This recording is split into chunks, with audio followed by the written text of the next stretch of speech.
Hello, I am Kawaljeet Kaur having student ID 20251-250.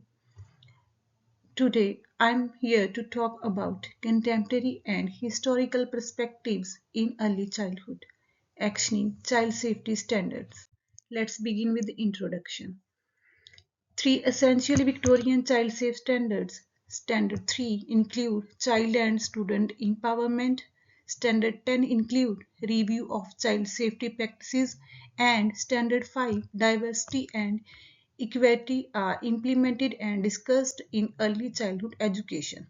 As per Standard 3, it highlights the importance of agency and voice in child development. Standard 10 focuses on reflection and modification of service policies and procedures through ongoing assessment. And if I talk about Standard 5, it is based on promoting inclusive and culturally responsive practices to ensure every child feels secure, respected, and included in school.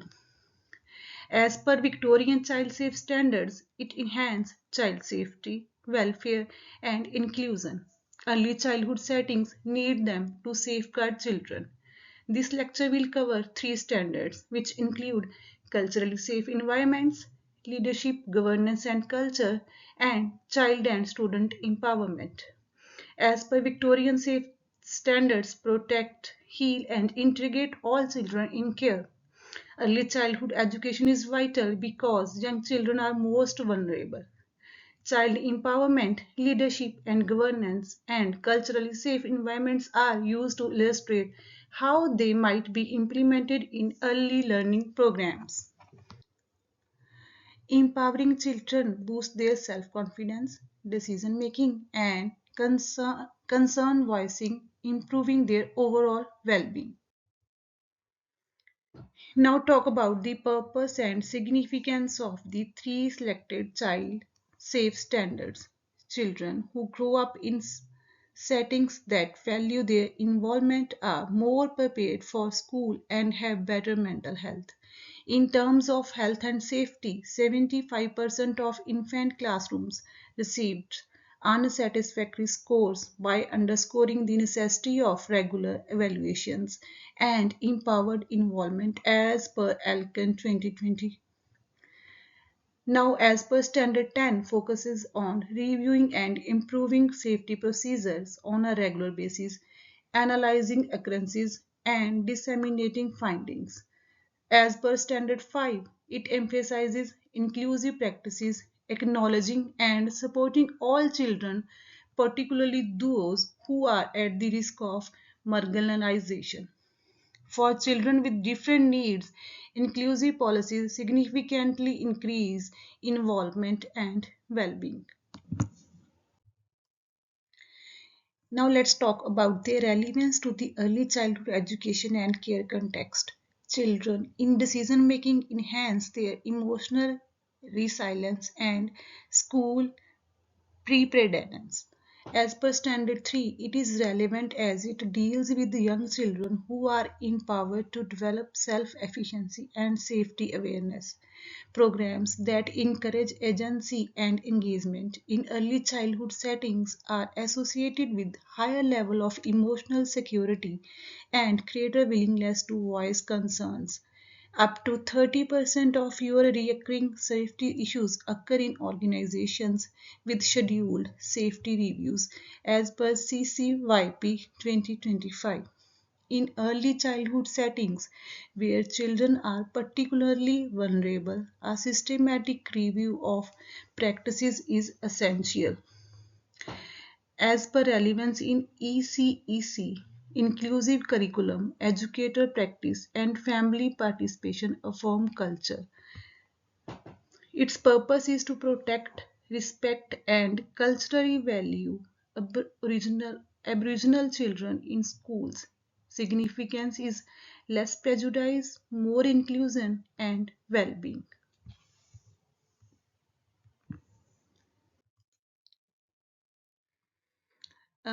Child well-being and access to complaint procedures are improved by services that prioritize individual needs.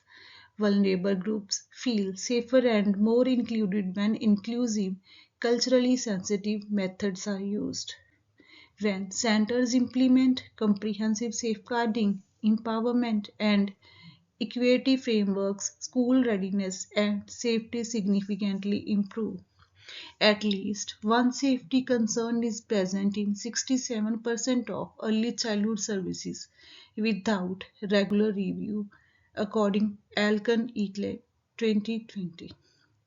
All children, regardless of their background or aptitude, will get equal care and protection if equity and diversity are addressed. Higher engagement and a lower incidence of damage have been associated with targeted care and children who face additional disadvantages such as disability, CALD backgrounds, and indigenous children. The Victorian Child Safe Standards are a guide for early childhood services, and in the Early Childhood Australia Code of Ethics serve as foundations for culturally safe settings.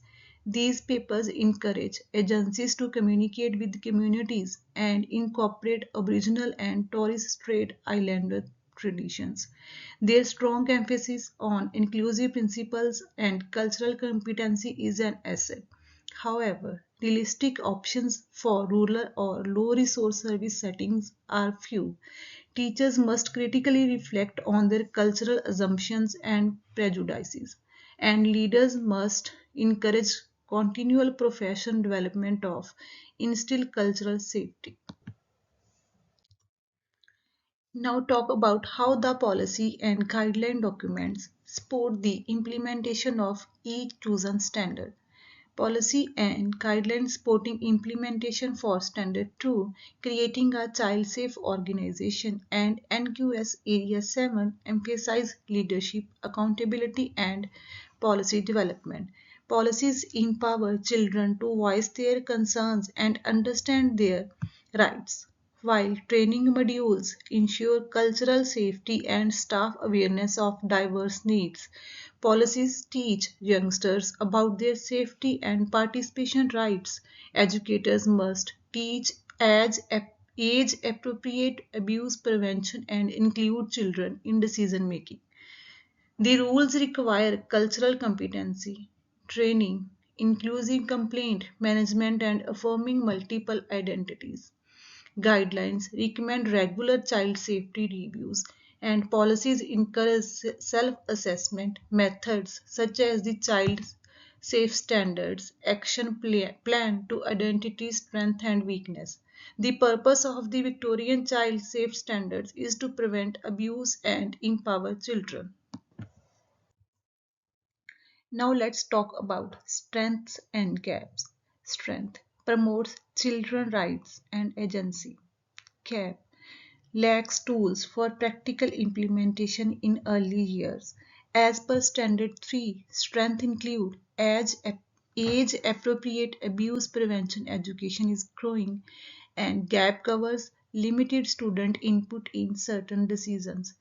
As per Standard 5, strength include equity, inclusion, and cultural responsiveness training are strengths.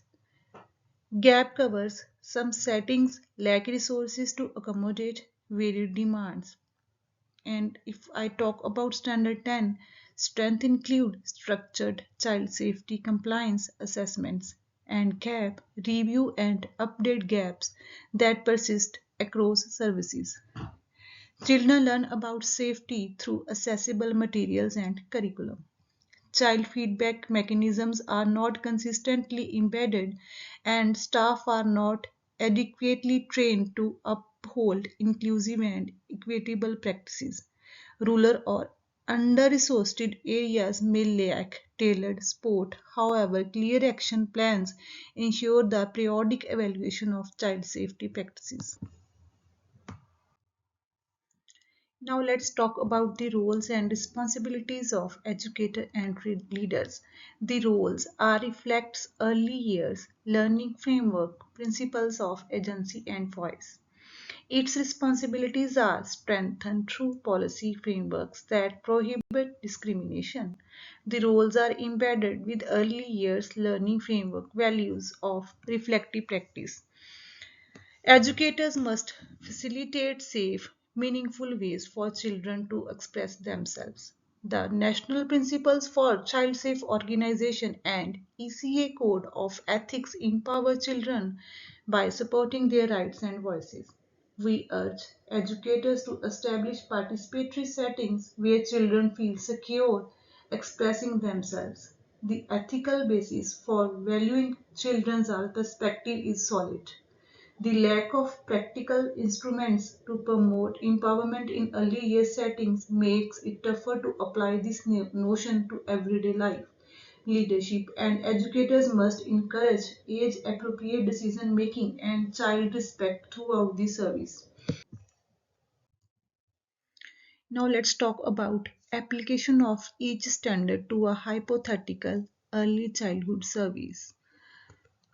In application to a hypothetical early childhood service include engage a local Aboriginal elder to guide cultural curriculum and practices.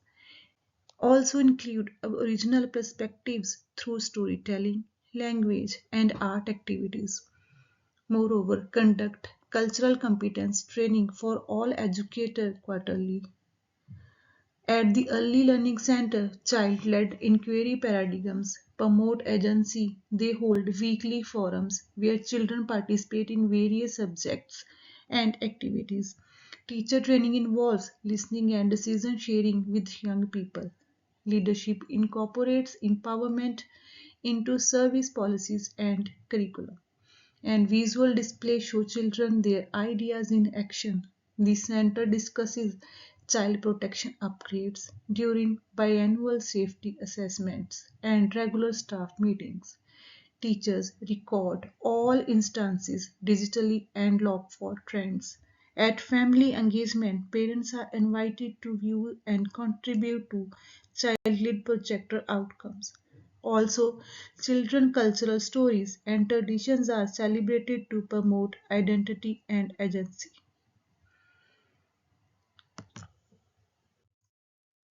Leaders can evaluate safety with family and workers and provide updates. These center educators can employ inclusive language and multicultural resources. Daily activities include anti-bias education and staff training with local First Nations leaders on cultural competence. Leaders work with elders to teach workers and young people about their culture. In cultural safety, supervision and privacy policies are assessed for cultural relevance. Policy frameworks recommend tailoring communication and assistance to each child. Now, potential barriers or challenges to implementing these standards and purpose, realistic strategies or supports to overcome them. According to Lathian, many youngsters are at risk of abuse but fail to disclose it because they lack the necessary authority. As per Standard 10, the potential issue may include uneven implementation across services and a lack of staff time and resources to do in-depth evaluations. To ensure fairness and respect for every child, service should implement the EYLF's diversity principles, provide cultural competency, training, and create inclusive ECEC policy. My understanding Personal reflection within the presentation on how engaging with these standards has shaped my thinking. As per my understanding of the importance of promoting children's self-insurance and voice, which is fundamental to their safety and well-being, has grown as a result of my involvement with this standard. I now understand that to identify and close safely gaps and ensure that services adapt to new risks and demands. Ongoing evaluation is essential. The importance of cultural competency is establishing a secure atmosphere where all children feel valued and included was reaffirmed to me by this norm.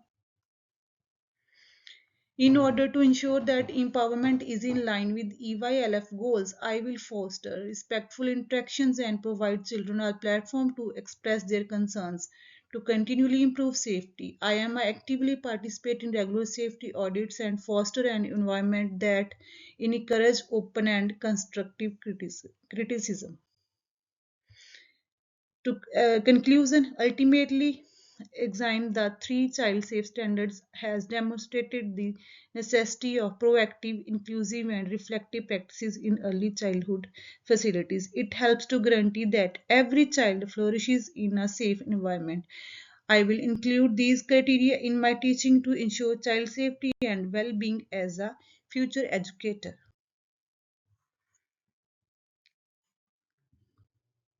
Thank you.